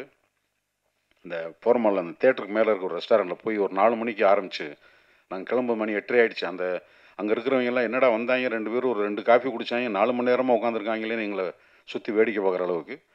அதில் வந்த சாரம்சம் என்னென்னா, சார் பெண்கள்கிட்ட நண்பனாக இருக்கணும், பெண்கள்கிட்ட வந்து காதலனாக இருக்கலாம் சார், ஆனால் கணவனாக இருக்கக்கூடாது சார் அப்படின்னாரு. எனக்கு அவருடைய முன்கதையெல்லாம் தெரியாது. ஏன் கணவனாக இருந்தால் நம்ம எதிர்பார்க்குறோம் சார், நண்பனாக இருந்தால் காதலாக இருந்தால் கொடுத்துக்கிட்டே இருக்கோம் சார், அப்போ பெண்கள்கிட்ட நம்ம எப்படி சார் இருக்கணும் அப்படின்னு எனக்கு ரொம்ப நேரமாக இவர் என்ன கருத்தை சொல்ல வர்றாரு. கணவனாக இருந்தால் கேட்போம், காதலனாக இருந்தால் நண்பனாக இருந்தால் கொடுப்போம். ஆனால் அவருடைய மனைவி அவங்க திருமதி மனோன்மணி அவர் சந்தித்ததை பற்றி எனக்கு சொல்லிவிட்டு திருமணமே வேணாம்ன்ற ஒரு மனநிலையில் இருந்தேன். டக்குன்னு போய் திருமணம் பண்ணிட்டேன்.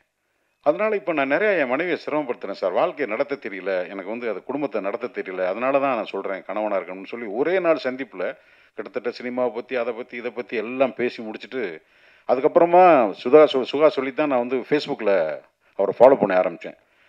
திடீர்னு ஒரு நாள் எனக்கு, சார் நான் ஒரு புத்தகம் எழுதியிருக்கேன், அதை வெளியிடுறதுக்கு வேறு யாருமே இல்லை, நீங்கள் வந்து வெளியிட முடியுமான்னாரு. எனக்கு அன்றைக்கி சோதனைக்கு பூந்தமல்லி தாண்டி படப்பிடிப்பு சார், நான் வந்துடுறேன் சார்னாரு. ரொம்ப மோசமாக எழுதியிருக்கேன் சார், நீங்கள் படிச்சுட்டு நல்லா இல்லைன்னா நல்லா இல்லைன்னு சொல்லிவிடுங்க, நல்லா இருந்தால் நல்லா இருக்கிறதுக்கு வாய்ப்பு இல்லைன்னு. சார் இப்போ நான் என்ன செய்யணும், படிக்கவா வேணாமா, இல்லை நீ எது வேணாலும் பண்ணிக்கங்களேன்னாரு. இந்த முரண் இருக்குல்ல, சுய விமர்சனத்துக்குள்ளே கூட ஒரு விஷயத்தை வந்து யாப்பா தப்பாக கூட இருக்கும், அந்த தப்பு நீ எல்லாம் என்கிட்ட தைரியமாக சொல்லிடுறான், என்னை நீ பாராட்டணுன்ற அவசியம் இல்லை அப்படிங்கிறத ஒருத்தன் வலியுறுத்திக்கிட்டே இருக்கணும்ல ஒவ்வொரு நிமிஷமும், அது ஒருத்தனுடைய தனி குணம் தானே, அது மன்னிட்ட எனக்கு பிடிச்ச விஷயம். அப்படி அவர் வெளியிடும்போது நான் ஒரு மாயநதின்னு ஒரு மலையாளத்தில் ஒரு படம் நடித்தேன். நானும் சுகா மணிசார்லாம் தான் போய் பார்த்தேன். அந்த படத்தை பார்த்துட்டு படத்தை பற்றி பொதுவாக பேசிட்டு போயிட்டு ஒரு 2 நாள் கழிச்சு எனக்கு ஃபோன் பண்ணார். எனக்கு தெரிஞ்சு ஒரு 4 மணி நேரம் 5 மணி நேரம் நான் யார்ட்டையும் ஃபோனில் பேசுறதுக்கான வாய்ப்பு இல்லை. என்ன ஒரு நடிகனா நான் அந்த கதாபாத்திரத்தை நடிக்கும்போது நான் அப்படியெல்லாம் உள்வாங்கலை. நான் உள்வாங்கியிருந்த விதம் ஒன்று, டைரக்டர் ஓகே போட்டது ஒன்று, படமாகிறது எல்லா படத்துக்கும் எல்லா நடிகனுக்கு இருக்குது. ஆனால் இவர் இன்ச் பை இன்ச்சாக என்னை வந்து அந்த இடத்துல லேசாக காலமுத்திரம் ஆட்டினீங்களே ஏன் அப்படின்னாரு. எனக்கு உண்மையாகவே நினைவில்லை அந்த இடத்துல நான் காலை என்ன பதில் சொல்கிறதுன்னு சொல்லி சில சமயங்களில் சில விமர்சனங்கள் வரும்போது அமைதியாக கேட்க வேண்டியது இருக்கும். எதிரில் இருக்கவங்க ரொம்ப இன்ஸ்பயர் ஆகி பாராட்டும் போது நம்ம ஏதோ ரொம்ப அறிவாளி மாதிரி, அதுவா நாங்கள் அப்படியெல்லாம் செய்யலைன்னா எதுக்கு இருக்கிறவங்க லூஸ் மாதிரி ஆக்கிடக்கூடாதுன்றக்காக ரொம்ப அமைதியாக இருந்து கேட்டலாம். நுட்பம் ஃபோன் வச்சதுக்கப்புறம் எப்பாடி நம்ம வாட்டில் நடிச்சிட்டு வந்துட்டு இவர் இவ்வளோ சொல்கிறாரு, இனிமேல் அடுத்த படத்தில் எப்படி நடிக்கிறது, இப்படியெல்லாம் பார்க்கக்கூடியவங்க படம் பார்த்தா நான்லாம் நடிகனை தேர்வனாங்கிற அளவுக்கு பாராட்டே பயமுறுத்துகிற அளவுக்கு இருந்துச்சு. அதுக்கப்புறம் மணிசார்கிட்ட வந்து நான் சுகாவோட ஒரு படத்துக்காக ஏற்காடில் வந்து ஒரு டிஸ்கஷனுக்காக போயிருந்தோம். அப்போது சில சம்பவங்களை பற்றி பேச ஆரம்பிக்கும் போது தான் எனக்கு மணிசாரோட இன்னொரு வருஷம் தெரிஞ்சுது. அவருடைய மனதோட ஆழம் என்னென்னா, மனிதர்கள்ட்ட ரொம்ப மனசை ஓப்பனாக வச்சுக்கிறேன். அந்த பொய்யா இருந்தால் முரண், அதுதான் கடைசி வரைக்கும் மணிசார்கிட்ட நான் புரிஞ்சுக்கிட்ட விஷயம். ஏன் ஃப்ரீயாக உனக்கு தெரிஞ்சது, உனக்கு தப்பாக இருந்தால் கூட நீ உள்ளபடி பேசேன். உளவியலாக நீ ஏன் உனக்குள்ளற ஒரு பெரிய பெட்ஷீட் போடுற, அதெல்லாம் தேவையில்லை, ட்ராமா பண்ணாத, நல்லா இருங்க, ஃப்ரீயாக இருங்கிறது தான் மனிதர்களை இவர் வலியுறுத்தினது. அது இல்லாதனால தான் அந்த சமூகத்தின் மேலே ஒரு கோபமாக இருந்தாருன்றதான் புரிஞ்சுக்கிறேன். எனக்கு நான் வந்து இப்போ சினிமாக்காரர்களில் இப்போ மயில்சாமி செத்துட்டா நான் ஃபுல்லாக குடிச்சிருப்பாங்க சார், செத்துட்டேன் சார். மனோபாலா ஃபுல் தண்ணி சார். சினிமாக்காரன் செத்தா தண்ணி. எழுத்தாளர் செத்தா என்ன சொல்லுவாங்கன்னு எனக்கு தெரியல. நான் இலக்கிய ஓட்டத்தில் நான் அதிகமாக இருந்ததில்லை. எல்லா மரணத்துக்கும் ஒரு காரணத்தை கற்பிச்சு ஆரோக்கியத்தின் மீது கவனம் வேணுங்கிற கருத்தை தவிர மற்றது எல்லா விமர்சனமும் வருது ஒரு மரணத்தில். நான் இந்த மேடையில் வைக்கிறது மரணத்தை நம்ம வெல்ல முடியாது, ஆனால் ஒத்தி வைக்க முடியும். 2 கிட்னி போய் சுகர் வந்து போனதுக்கப்புறம் நான் ஃபோன் பண்ணி, சார் வாங்க சார், ஒரு இடத்துல ட்ரீட்மெண்ட் இருக்குது, மருந்து மாத்திரைலாம் வேணாம், டயாலிசிஸ் ஓரளவு குறைக்கலாம்னா, இனிமே நான் வாழ்ந்து என்ன சார் பண்ண போகிறேன்னு அவர் ஏதோ ஒரு முடிவு பண்ணிட்டார். நான் ஒரு 2-3 தடவை ஃபோன் பண்ணேன். அதுக்கப்புறம் மணி சாரை பற்றி எனக்கு தெரியும். அதுக்கப்புறம் மெசேஜ் மட்டும் ஆரம்பிச்சு, சார் முடிஞ்சால் வாங்க, அந்த வைத்தியத்தினால நம்மளால் சரி பண்ண முடியும்னு அப்புறம் சுகாட்டையும் சொன்னேன். அவர் உள்வாங்கலை. ஏன் இதெல்லாம் திருப்பி பதிவு பண்ணுறேன்னா, நம்ம நண்பர்களை நம்ம முரளி ஒரு வருஷமாக கூப்பிட்றது, அந்த குடும்பத்துக்காக சேர்க்கிறதெல்லாம் சரி, ஆனால் வாழ்க்கையை வாழணும்ல. நோயற்ற வாழ்வு குறைவற்ற செல்லும்னு எழுத்தாளர்களுக்கு உங்களுக்கு நான் சொல்லி கொடுத்தா இருக்கணும். அக்கறை வேணும். இல்லைன்னா இப்படி போட்டோவில் போய் இருக்கிறது வந்து மரணம் எப்படியும் வரத்தான் போகுது. நோயுற்று வேகமாக போக வேண்டியதில்லை. இந்த நிகழ்ச்சி அந்த சித்ரா பௌர்ணமி மணி சார் உங்களுக்கு உங்கள் நண்பர்கள் எல்லாமா சேர்ந்து அனுப்புகிற விழாவை இறந்தவர்கள் ஆவி உயிரோடு இருக்கிறதா விஞ்ஞானம் நம்பாது, ஆனால் நம்ம மனசுக்கு உளவியலாக நம்புறதுக்கு விஞ்ஞானம் எதிராக இருக்காது. இத்தனையும் உங்களுக்கு சேரட்டும். உங்களை நினைவு கூறுறதில்ல, உங்களை பற்றி பகிர்றதில்ல எனக்கு ரொம்ப மகிழ்ச்சி. வாய்ப்புக்கு நன்றி, வணக்கம். மணி சார் மறைஞ்சதுனால இப்போ அவங்க ஃபேமிலியோட எதிர்கால நன்மைக்காகவும் யாழனோட கல்வி செலவுகளுக்காகவும் முரளியும் அவரோட நண்பர்களும் கிட்டத்தட்ட 1 வருஷமாக இந்த நிதி திரட்டும் முயற்சியில் இருந்தாங்க. அதுக்காக அவங்க சந்தித்த எக்ஸ்பீரியன்ஸ் எல்லாம் எங்ககிட்ட அப்பப்போ ஷேர் பண்ணிப்பார்.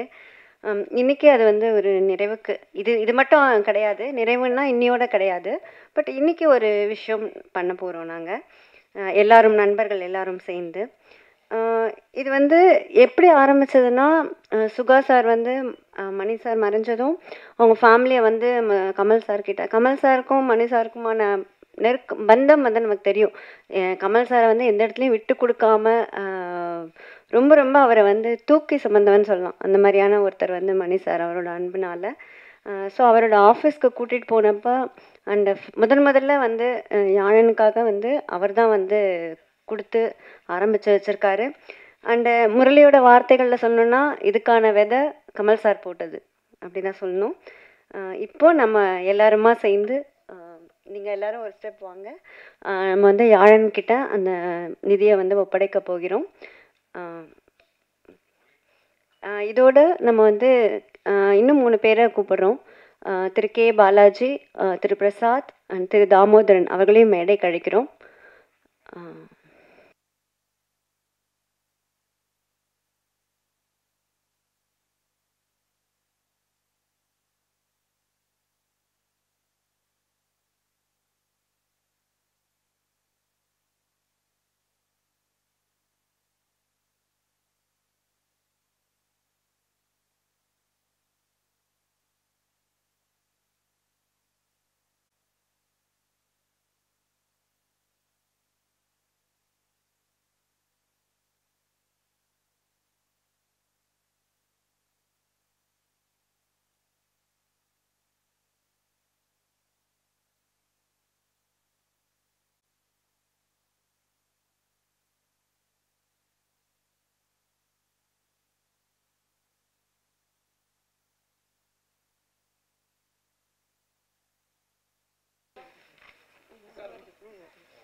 நிகழ்ச்சியோட இறுதி கட்டத்துக்கு வந்திருக்கோம். இப்போ முரளி வந்து நன்றியுரை வழங்க முரளியை அழைக்கிறேன். ஏன்னா ஒரு மிக நீண்ட பயணம் வந்து அவர் மணி சாருக்காக அவரும் நண்பர்களும் பண்ணியிருக்காங்க. ரொம்ப முக்கியமான விஷயம் எடுத்து பண்ணியிருக்காங்க. இந்த 3 மாதமாகவே எனக்கு நன்றிகளால் நிறைஞ்ச தினமாக தான் இருக்குது. ஏன்னா நீங்கள் என்ன அட்ஜஸ்ட் பண்ணாலும் என்னோட மைக் பர்சன் கிடையாது, சாரி. ஃபஸ்ட்டு நான் நன்றி உரை வந்து நான் மணியட்டா கிட்டேருந்து தான் நான் ஆரம்பிக்கணும். ஏன்னா மணி மாதிரி ஒருத்தர் எனக்கு லைஃப்பில் நான் பார்க்கலன்னா கண்டிப்பாக வீணாக போயிருப்பேன். ஏதாவது ஒரு பேங்க்கில் ஆஃபீஸராக, ஒரு போலீஸ் ஆஃபீஸராக கூட இருந்திருப்பேன். நல்ல வேலை மணியட்டா நான் பார்த்தேன். அதுக்கு காலத்துக்கு தான் நான் ஃபஸ்ட்டு நான் நன்றி சொல்லணும். என்கிட்ட எடுத்துகிட்டு வந்தது. மணியை பற்றி நிறைய பேர் சொல்கிறாங்கல்ல, அப்போது நானும் சொல்கிறதுக்கு என்ன இருக்குன்னா, நம்ம வந்து மைண்டில் இருக்குது, அதனால் நிறைய சொல்ல முடியாது. அப்புறம் சில விஷயங்கள் வந்து நாளைக்கு மேற்பட்டு நான் ஏதாவது ஒரு நல்ல சினிமா ஏதாவது பண்ணேன்னா, இல்லை வேறு ஏதாவது ஒரு ஷார்ட் ஃபிலிமோ ஏதோ ஒன்று பண்ணேன்னா, அதில் ஒரு கேரக்டர் உங்களை ஏதாவது ஒரு வகையில் திரும்பி பார்க்க வைக்குது, இல்லை நெகிழ்ச்சிப்படுத்த வைக்குதுன்னா அது கண்டிப்பாக மணியாக தான் இருக்கும். ஏன்னா என்னால் வந்து இப்போ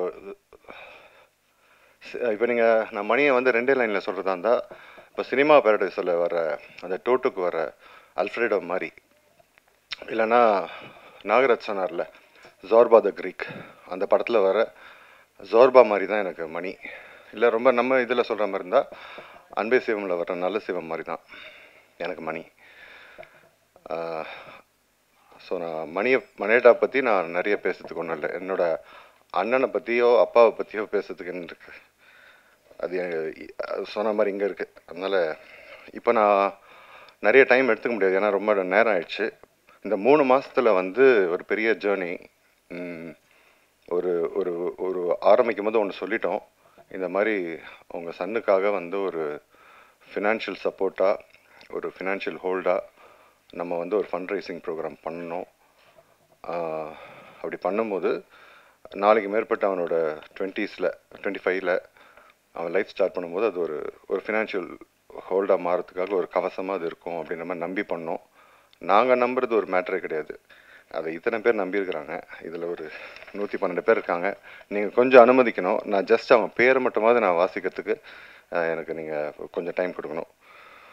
பால் ஸ்டீஃபன் மிஸ் சிங்கப்பூர்லேருந்து நாங்கள் இதை ஆரம்பிக்கலான்னு நினச்சி முதல் நாள் பேசிகிட்டு இருக்கோம். அப்போது ஒரு மாதிரி இது போச்சு, காலையிலேருந்து இது எப்படி பண்ணலாம் என்ன பண்ணுன்னு தெரில. ஈவினிங் ஒரு ஃபோன் பண்ணும்போது அப்போது உடனே சொன்னார், என் பக்கத்துலேருந்து ஒரு அமௌண்ட் இருக்குது, பெரிய தொகை அது சொல்லும் போது ஒரு பெரிய நம்பிக்கை. அப்போ அது அந்த நம்பிக்கை எப்படின்னா, அது இருக்குது நம்மளுக்கு, இந்த அமௌண்ட் இருக்குது, ஸோ நம்ம ஈஸியாக அடுத்தடுத்து கூட மூவ் பண்ணலான்ற மாதிரி இருந்தது. ஸோ அதுதான் எங்களுக்கு ஒரு ஃபவுண்டேஷனாக இருந்தது. அடுத்து நம்ம நண்பர் ஆனந்த் வர முடியல, அவர் கொஞ்சம் உடல்நிலை சரியில்லை, பட் நல்லா வந்துடுவார், ஒன்றும் பிரச்சனை இல்லை. அவர் மூலமாக அவர்கிட்ட பேசிகிட்டு இருந்தேன். அப்போ அவர் கொஞ்சம் கூட தயங்காமல் விஜய் சேதுபதி கிட்ட பேசினார். காலைல பேசியிருக்கிறாரு, ஈவினிங் வந்து ஸ்க்ரீன்ஷாட்டோடு வருது. அவர் ஒரு பெரிய தொகை, நான் நாகரிகம் கருதி நான் என்ன தொகைலாம் நான் வந்து சொல்ல முடியாதுங்க, அவர் ஒரு பெரிய தொகை ஒன்று அனுப்பிச்சார். இதெல்லாமே எங்களுக்கு ஒரு ஃபவுண்டேஷனாக மாறிச்சு. அப்போது நான் அடுத்தடுத்த இடத்துக்கு நாங்கள் மூவ் பண்ணிகிட்டே போகிறோம். ஸோ இதில் வந்து இப்போ ஷாமலா கில்பர்ட்னு ஒருத்தங்க இருக்காங்க, அவங்க தோஹாவில் இருக்காங்க. என்ன விஷயம்னா, அவங்களுக்கு வந்து மணி யாருன்னே தெரியாது. அவங்க வந்து துபாய் புக் ஃபெஸ்டிவலில் எங்கேயோ வந்து அவரோட புக்கை வந்து படிச்சிருக்காங்க போல். அதில் இருக்கிற ஒரு அறிமுகம் தான் அவங்களுக்கு.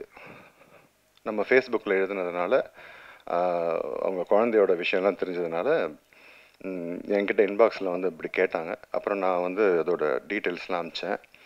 அவங்க வந்து ஒரு 10 நாளில் வந்து ஒரு தொகையை போட்டாங்க. அது வந்துருச்சான்றது கொஞ்சம் பார்த்துட்டு சொல்லுங்கன்னு சொன்னாங்க. 10 நாளாக வரல, ரொம்ப பதட்டமாயிடுச்சு. என்னடா இது, இப்போ ஒருத்தவங்க வந்து பண்ணியிருக்கிற ஒரு ஹெல்ப்பை வந்து நம்மளால் அது அஷ்யூர்டாக நம்ம வந்து வந்திருக்குங்கன்னு சொல்ல முடியலையேன்னு ஒரு மாதிரி நடைமுறை சிக்கல் ஏதோ இருந்திருக்கு போல். அப்புறம் வந்துருச்சுன்னு சொன்னோம்.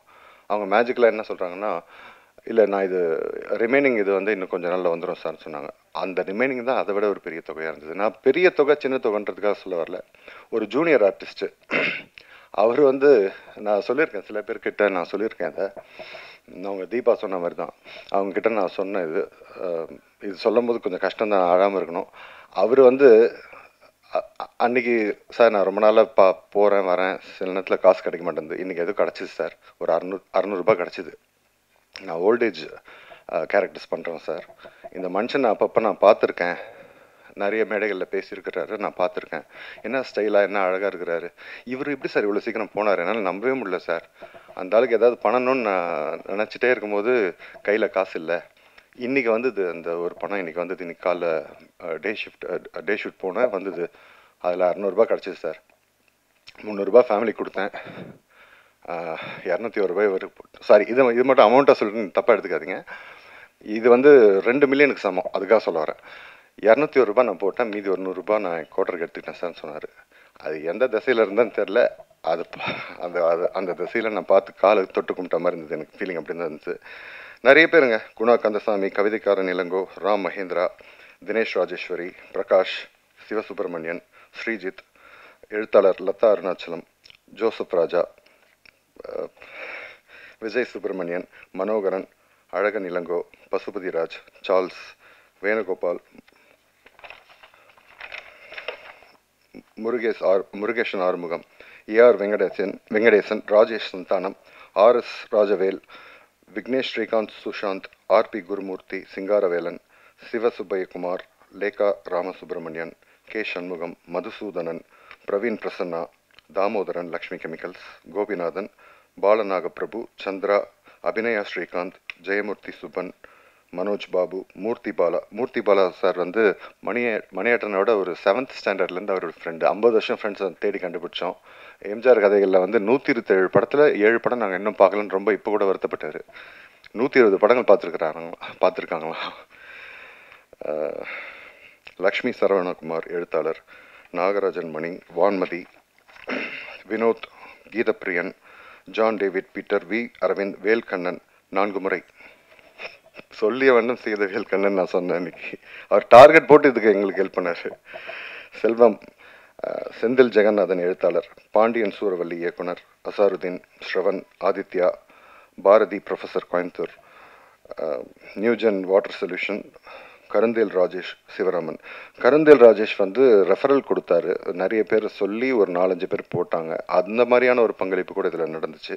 கனகராஜ், கலைசெல்வன் ஒளிப்பதிவாளர், பாலா, ராஜ் சூர்யா, விக்னேஸ்வரி சுரேஷ், தேவி சண்முகம், நாதன்ஜி, அம்பிட்கவுர் ஃப்ரம் பஞ்சாப், ராஜா வெங்கடேசன், ஆர்வி பாபு,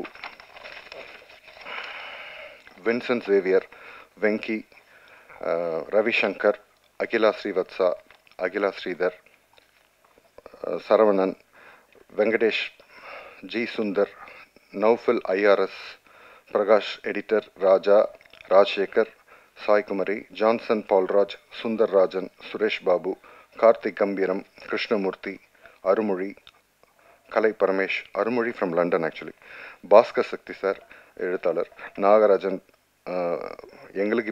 எனக்கு இப்போ வரைக்கும் நாகராஜன் பேரை மாற்றிக்கிட்டு இருக்காரு இயக்குனர், மணிஜி, சங்கர் சதா, சபரிவாசன் சண்முகம், ஸ்ரீனிவாசன், கிருஷ்ணமூர்த்தி சாந்தகுமார், ஜாதீபா எழுத்தாளர், ஆனந்த்குமார் ஸ்ரீ ஆர் ஸ்ரீனிவாசன், கம்பீரம், அரவிந்த்ராஜ் ரமேஷ், ரேவதி, வாசகி அவங்க, பாலமுரளி, பாவல் நவகீதன் நடிகர், சூர்யா, சுவாதி, இயக்குனர் நட்டுதேவ், சிதம்பரம், ஜிதேந்தர், அருண் வாசகசாலை, பிரசாத் பாரதிபுரம், முருகன்,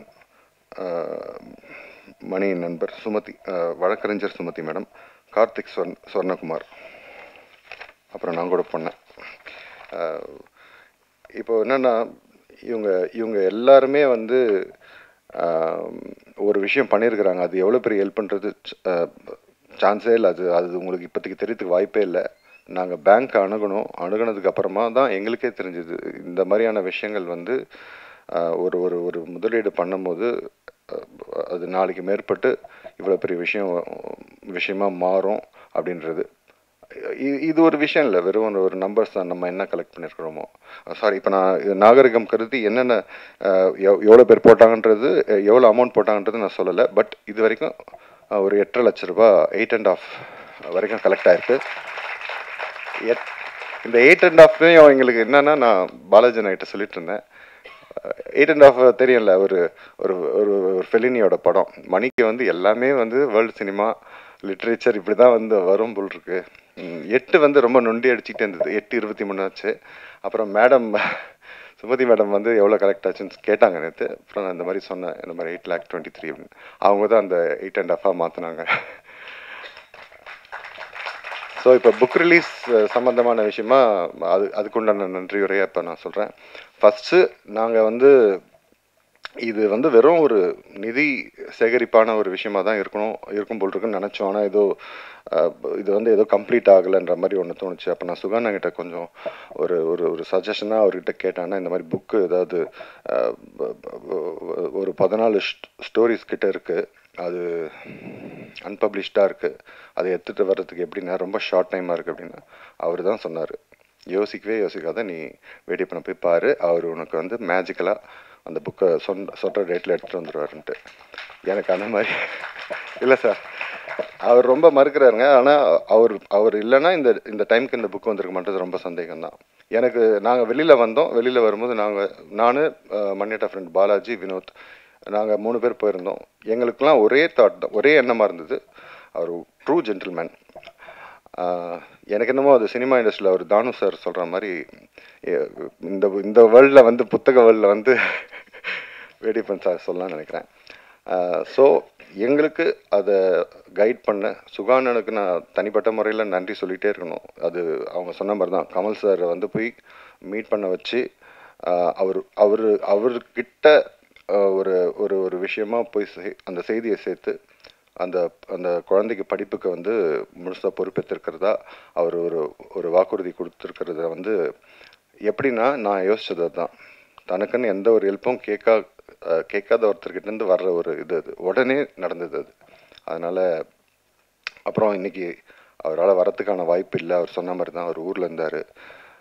ஆனாலும் அவர் இங்கே வந்துடுவாருன்ற மாதிரி ஒரு நம்பிக்கை இருந்தது. ரொம்ப தேங்க்ஸ் சொல்லி நான் எப்படி தேங்க்ஸ். எனிவே, அடுத்து சர்ப்ரைஸாக நாங்கள் வந்து ஒரு என்ன சொல்கிறது, அவர் சொன்னார், இப்போ கூட நீங்கள் இன்வைட் பண்ணலன்னா கூட நான் வந்திருப்பேன் ஏன் அப்படின்ற மாதிரி வந்து சிரிச்சுக்கிட்டே சொன்னார். இளவரசி சாருக்கு ரொம்ப நன்றி சார். ஏன்னா எனக்கு தெரியும் அவர், நீங்கள் சொன்ன மாதிரி தான், எனக்கு ஒரு நாள் ஃபோன் பண்ணி சொன்னார். நான் இது சுகானா கிட்ட கூட சொன்னேன். அவர் சொன்னார், இந்த மாதிரி மணியட்ட அவர் சொன்னார், இந்த மாதிரி இல்லைடா, இந்த மாதிரி ஒரு விஷயம் சொல்கிறாரு அவர், 100% இந்த சிக்கலில் இருக்கிறவங்கள கூட சரி பண்ண முடியுமா, என்ன பண்ணலாம் அப்படின்னு. என்ன பண்ணலான்னா போங்க, இதில் என்ன ஒரு கேள்வி, ஒருத்தர் வந்து உங்களுக்கு இதை போய் ஆராய்ச்சிலாம் பண்ணுறதுக்கு ஒன்றுமே இல்லை, போங்க அப்படின்னு. அப்போ அவர் சொன்னார், இல்லைடா, இப்போ அவர் சொன்ன மாதிரி தான், அவருக்கு ஒரு நம்பிக்கை இல்லை, அவர் ஒரு முடிவு எடுத்துகிட்டு இருந்தாரா என்னன்னு தெரில. அப்புறம் நம்ம மட்டுமே சில முடிவு எடுக்க முடியாது முரளி அப்படின்ற மாதிரி சொல்லி என்ன சமாதானப்படுத்தினார். எனக்கு அது கொஞ்சம் கூட பிடிக்கவே இல்லை. அவர் போயிருந்திருக்கலாம், அது நடக்கலை. பட் அந்த அக்கறையாக அவருக்கு வந்து அந்த யோசனையை சொன்னார் அவர். அதுக்கு எப்பவுமே எனக்கு வந்து மனசுலேருந்து எப்பவுமே அந்த நன்றி இருக்கும். அது போக இப்போது நாங்கள் இதை ஷார்ட் டைமில் பண்ணதுனால அவரோட புத்தகத்தை கரெக்டான விஷயத்தில் வந்து அதை படித்து அது வாசகர்கள்கிட்ட வந்து கொண்டு போகணும் அப்படின்ற போது அவரோட வேர்ல்டை நல்லா புரிஞ்சுக்கிட்ட இளங்கோ கவிதைக்காரன் இளங்கோ சார், அவரை நான் வந்து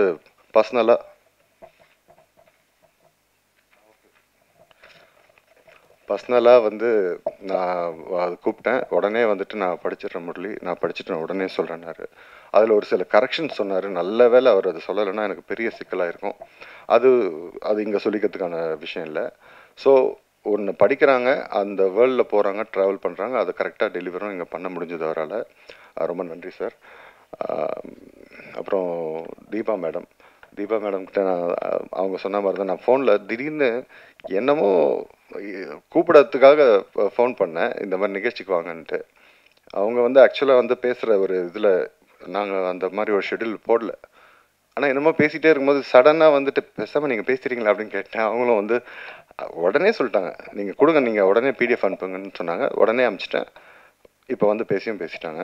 அதே மாதிரி நிறைய அவங்கக்கிட்ட வந்து என்னமோ ஒரு சிஸ்டர்கிட்ட எப்படி நம்ம ஷேர் டக்குன்னு பண்ணிவிடுவோம், அந்த மாதிரி அதுதான் அவங்க சொன்னாங்க. ரொம்ப ஒரு மாதிரி திடீர்னு கால் நம்ம ஃபோன் பண்ண சில நேரத்தில் என்ன ஆகுதுன்னா நம்ம கால் எடுக்க மாட்றாங்க. அந்த அளவுக்குலாம் இப்போ ஒரு 3 மாதம்லாம் போயிடுச்சு. எப்படி என் காலை பிளாக் பண்ணுறது, இவன் வந்துட்டான்னாலே ஒரு ஏதோ ஒரு இது இருக்கும் போல் இருக்கு அப்படின்ற மாதிரி. ஃப்ரெண்ட்ஸு, நான் சொல்கிறது வெளி ஆளுங்கள் கிடையாது.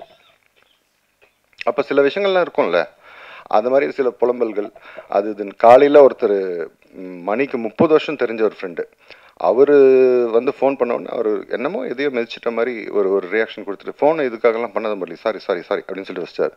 ஈவினிங் வந்து ஒருத்தர் வந்து நான் வந்து வேண்டா வெறுப்பாக அவர்கிட்ட பேசுகிறேன். இந்த அரங்கேற்ற வேலை படம் பார்த்தீங்கன்னா தெரிஞ்சிருக்கும், படம் பார்த்துருந்தீங்கன்னா தெரிஞ்சிருக்கும். அதில் பிரபு சார் வந்து ஒரு டேபிளாக போய் சொல்லுவார், இந்த மாதிரி சிவராமன் நான் எங்கள் அப்பா இறந்துட்டாருங்க அப்படி பணிவாக முதல்லேருந்து சொல்லுவார். ஒரு டேபிளாக இவங்க மாற்றினதுக்கப்புறமா எங்கள் அப்பா செத்துட்டாரு அப்படின்னு ஒரு மாதிரி விரக்தியில் சொல்லுவார். அவர் இங்கே தான் வேலை பார்த்தாரு, எனக்கு தான் அந்த வேலை வரணுன்ற மாதிரி. நான் இந்த ஈவினிங்கில் ஒருத்தர்கிட்ட பேசுகிறேன், இது மாதிரி மணின்னு ஒருத்தர் இருந்தார், எழுத்தாளர், செத்துட்டாரு, அவர் ஏதோ ஒன்று எழுதுறாருங்க, போயிட்டாரு, என்னங்க பண்ணுறது, ஏதாவது உங்களால் முடியும் அப்படி நான் விரக்தியாக பேசுகிறேன். அப்புறம் இந்த மாதிரி இந்த டீட்டெயில்ஸ்லாம் இருக்குங்க, கொஞ்சம் பார்த்து அனுப்பிச்சிருங்கன்னு. அவர் ஒரு அமௌண்ட் அனுப்பிச்சார். எனக்கு பக்கன் ஆயிடுச்சு, என்னடா அது தெரியாமல் அனுப்பிச்சிட்டார் போட்டுருக்குன்ட்டு ஃபோன் போடுறான் அவருக்கு. சார் நீங்கள் வந்து ஒரு ஜீரோ வந்து கொஞ்சம் எக்ஸ்ட்ராவாக போட்டிங்க போட்டிருக்கு, அது கொஞ்சம் ஒரு வாட்டி பார்த்துங்க சார். இல்லை சார், நான் கரெக்டாக தான் சார் போட்டேன், கான்ஷியஸாக தான் போட்டேன் அப்படின்னாரு. அப்படியா, எப்படி, நீங்கள் யார் மணிக்கு? மணி எனக்கு யாருன்னு தெரியாது சார், அவர் சொன்னது இது. நான் ஒரு 5 நாள் தான் பார்த்தேன், ஒரு டிஸ்கஷனில் பார்த்தேன் ஊட்டியில்.